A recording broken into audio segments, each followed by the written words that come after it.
किस upper class के लोगों को जूता से पानी पिलाया गया, किसके सर पे पेशाब किया गया। तक समाज में सामाजिक विषमता रहेगी तब तक इस मुल्क में रिजर्वेशन रहेगा। मंदिरों में दलित सारे मंदिर भारत में पुजारी बना हुए। जब 2000 वर्ष से रिजर्वेशन लिए हुए हैं, पढ़ने लिखने का अधिकार लिए हुए हैं, तो पहले हमको मुख्य धारा में तो आने दीजिए। नमस्कार दोस्तों, इस वक्त हमारे साथ सूरज यादव जी मौजूद है जो समाजवादी पार्टी के छात्र सभा के प्रदेश अध्यक्ष है।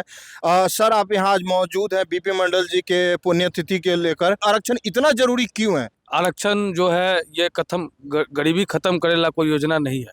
अच्छा, ये जो सामाजिक और शैक्षणिक रूप से जो समाज में पिछड़े हुए लोग हैं उसके लिए विशेष प्रावधान दिया गया।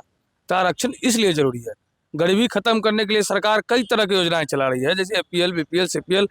हम तो मांग करते हैं भाई, जो गरीब सवर्ण है उसको 1 लाख रुपए सरकार महीना देवे। अच्छा, लेकिन आरक्षण जो है प्रतिनिधि का मामला है, रिप्रेजेंटेटिव का सवाल है। ये आरक्षण जो सदियों से सताए हुए लोग हैं, 2500 वर्षों से सताए हुए लोग हैं, उसके लिए रिजर्वेशन लाया गया। ये आपको कॉन्सेप्ट क्लियर कर देना चाहता हूँ। ये भाजपा वाले, RSS वाले लोग अफवाह फैलाते रहते हैं।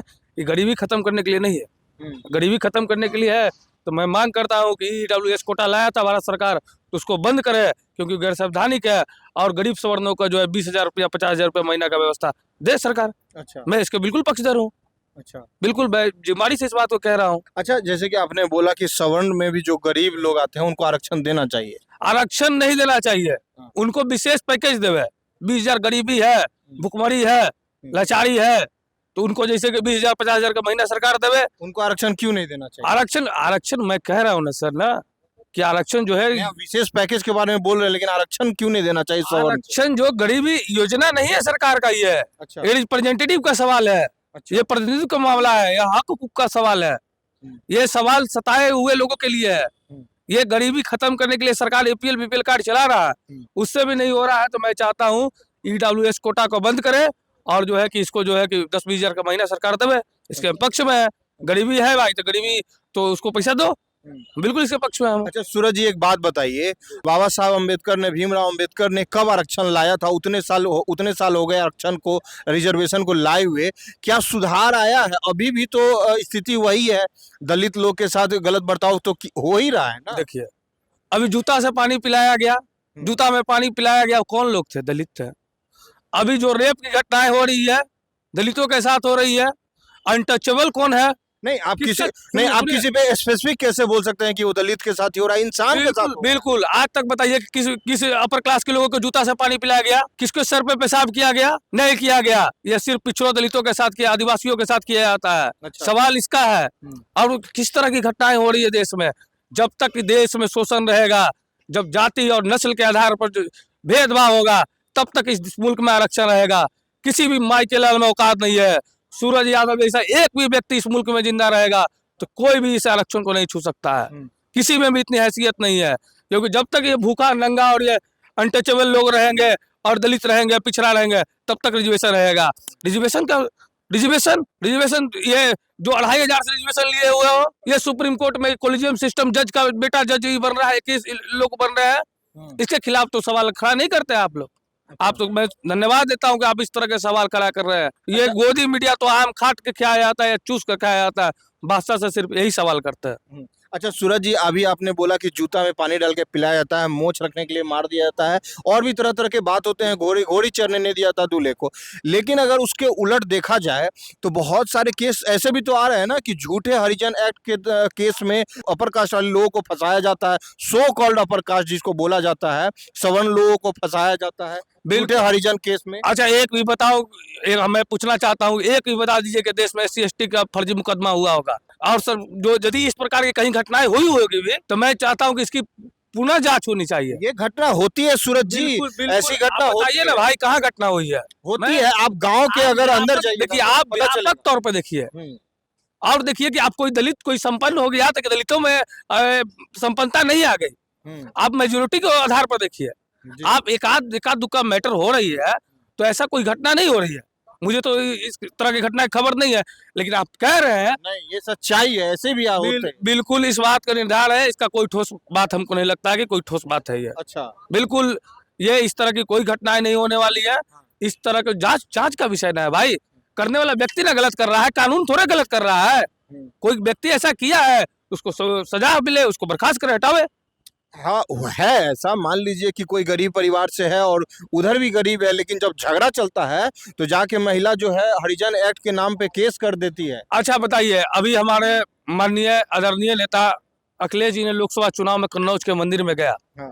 तो कन्नौज के मंदिर को क्यों धोया गया? वो तो राष्ट्रपति भी जब जाती है तो धोया जाता है। क्यों धोया जाता है? आप मंदिर धन्यवाद। में राष्ट्रपति को बुलाया तक नहीं किया। तो अब बताइए क्यों नहीं बुलाया गया?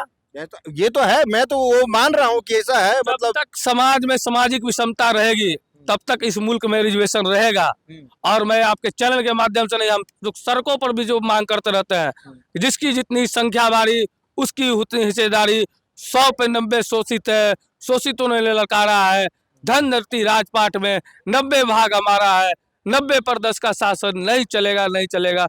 जगदेव बाबू की इस पंक्तियों को मैं तमाम जब तक जो है शोषण होता रहेगा, मैं जगदेव बाबू के नारों को लेकर गूंजता रहेगा। अच्छा सूरज जी एक बात बताइए, ये रिजर्वेशन है, एक साइड जात पात है, इसको खत्म कैसे किया जाएगा? क्योंकि मान लीजिए जब तक जात पात रहेगा तब तक रिजर्वेशन रहेगा, इसका कोई तो अंत होगा ना। देखिए, हमारा अंतिम लक्ष्य जाति व्यवस्था को खत्म करने का लक्ष्य है। हम लोग का समाजवादियों का लक्ष्य है कि जात पात जैसे कि मिटे। धीरे धीरे हम इस दिशा में बढ़ना चाहते हैं। अगर मान लीजिए कि उधर से जात पात मिटता है तो क्या आप लोग आरक्षण जोड़ेंगे? जात पात मिटेगा भाई तो स्वयं से हम लोग छोड़ देंगे ना। छोड़ दीजिएगा। पहले को तो खत्म तो करे। अच्छा है मंदिरों में दलित सारे मंदिर भारत में पुजारी बनावे। जब 2000 वर्ष से रिजर्वेशन लिए हुए हैं, पढ़ने लिखने का अधिकार लिए हुए हैं, तो पहले हमको मुख्य धारा में तो आने दीजिए। अब पहला जनरेशन है जो ये कोट पहन के घूम रहे हैं, पहला जनरेशन है जो ये शर्ट खादी का कुर्ता पहन के घूम रहे हैं, पहला जनरेशन है जो विश्वविद्यालय का मुंह देखे हैं, मंडल कमीशन की रिपोर्ट नहीं होती और डॉक्टर अम्बेडकर का संविधान नहीं होता तो आज भी हम लोग जैसे कई भाई चराते रहते हैं। हमारे सदियों तो शोषण अम्बेडकर साहब बोलते हैं पढ़ने के लिए, तो आप लोग पढ़िएगा तभी तो नॉलेज मिलेगा ना। देखिए, पढ़ते नहीं है, नौकरी का एक्सपेक्टेशन रखते हैं। एक बच्चा को काजू की रोटी खिलाया जाए, दूसरे को नमक पानी पिलाकर पहलवानी किया जाए, तो बताइए पहलवानी में कौन जीतेगा? काजू वाला जीतेगा। तो देखिए कि हमारी व्यवस्था क्या है। आप तो समाज में रहते हैं, आप दलित बस्तियों में जाइए, आप पिछड़ों बस्तियों में जाइए जो गांव के दूर दराज खटाल में जो नदी के किनारे रह रहा है, उसका देखिए उसका क्या स्थिति है। इसलिए जो भी व्यक्ति, मैं सवर्णों से भी अपील करता हूँ, जो भी स्वर्ण न्यायिक चरित्र के होंगे तो रिजर्वेशन के पक्षधर होंगे। अच्छा जैसे विश्वनाथ प्रताप सिंह, वो ओबीसी समाज के, दलित समाज के नहीं थे। अच्छा वो अपर क्लास के लोग थे। अर्जुन सिंह ओबीसी समाज के नहीं थे, वो अपर क्लास के थे। तो उनका दिल भरा था भाई, वो न्याय प्रिय लोग थे। तो अगर कोई अपर क्लास से नेता आता है, आप लोग का रिप्रेजेंटेशन करता है, तो क्या आप लोग उसको वोट दीजिएगा? बिल्कुल। अरे हमने विश्वनाथ प्रताप सिंह चंद्रशेखर पूर्व प्रधानमंत्री चंद्रशेखर को अपना नेता माना, अर्जुन सिंह को नेता माना, जिनेश्वर मिश्र को अपना नेता माना, रामानंद तिवारी को अपना नेता माना, शिवानंद तिवारी नेता है। हम लोग किसको नेता नहीं माने? आज पहला सदी है कि पहला जनरेशन है, दूसरा जनरेशन हम लोग है, पहला दूसरा जनरेशन है जो लालू और शरद और मुलायम सिंह को अपना नेता माने हैं। अच्छा तो पहले तो हम लोग मानते ही रहे हैं भाई, आज भी मान रहे हैं। वो तो मजबूरी हो सकता है। क्यों मजबूरी है? कोई मजबूरी नहीं है। जो भी न्याय की बात करेंगे हम उसके साथ है।